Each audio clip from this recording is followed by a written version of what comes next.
गच्छामि धम्मं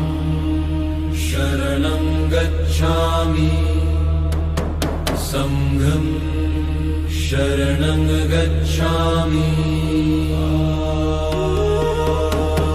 द्वितीयंपि बुद्धं शरणं गच्छामि द्वितीयंपि धम्मं शरणं गच्छामि द्वितीयंपि संघं शरणं गच्छामि तृतीयंपि बुद्धं शरणं गच्छामि तृतीयं